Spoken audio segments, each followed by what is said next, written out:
Not a lot of new divers are aware of the proper steps to take after their open water course, but man, would they be better divers if they were.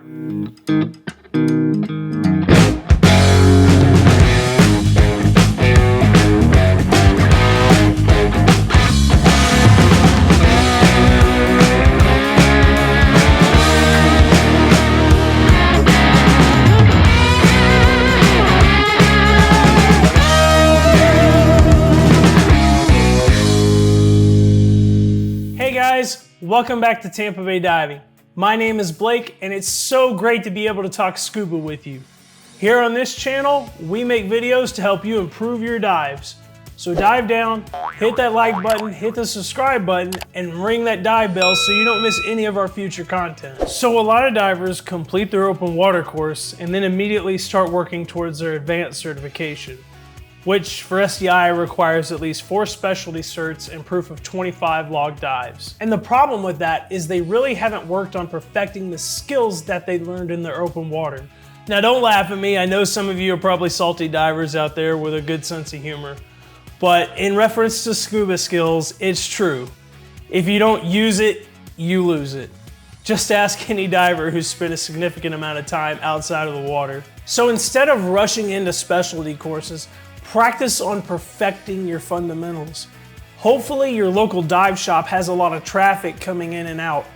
Ask the employees there about recommending experienced divers who would be willing to buddy up and practice with you.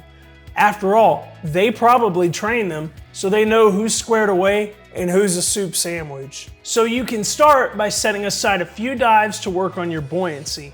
And trust me, buoyancy is going to be a skill that you're always going to be working on to improve. So grab some hula hoops and tie them with about 3 to 4 feet of line to a hard weight. And then work on using your breathing to either ascend or descend and swim through it. Practice your finning techniques and work to hone them so you can push yourself through the water with more efficiency. Practice your frog kicks. Another thing you can do is practice underwater navigation. Use your compass to shoot objects underwater and do the same going back. Count your kick cycles to learn how long it takes you to get there. So before you even get in the water, practice your dive planning on your computer and on paper. Run through several different scenarios. I have my students use these laminated graphs and tables to map out their dives. Just use a dry erase marker and you can run through as many different models as you would like. Practice giving a brief and a debrief with your dive buddy. Practice deploying your DSMB from different depths. Absolutely do this and work on your slow, safe ascent rate and practice doing safety stops. Also, work on your gear configuration and your trim. Try different things out. See what works best for you. Ask your more seasoned divers in your area and pick their brains to see what they've done and what's been successful for them. Practice slow and steady breathing. Most divers starting out go through a tank of air like a starving man goes through a buffet. Take the time to practice those slow and deep breaths so you can make that AL 80 last as long as possible. This will help you see more of the underwater world, which, after all, is one of the main reasons why we started diving in the first place. And guys, make each dive different. Nobody would get any better if they just dove the same shallow 30-foot reef over and over again.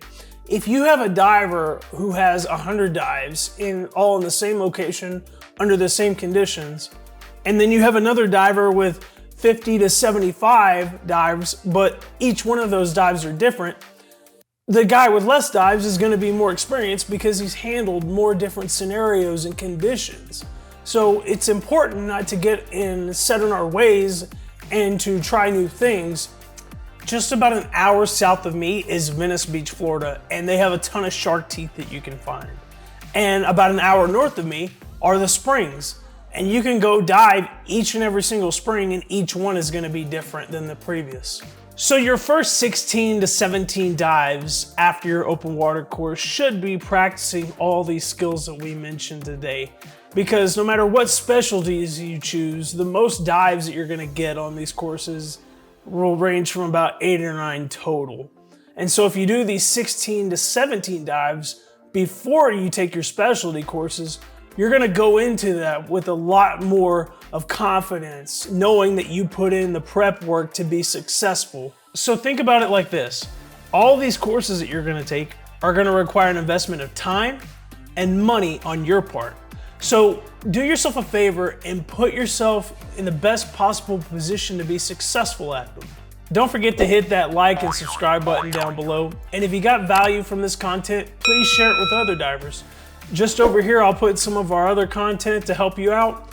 And I'll be back next week with another video. But until then, plan your dive and dive your plan.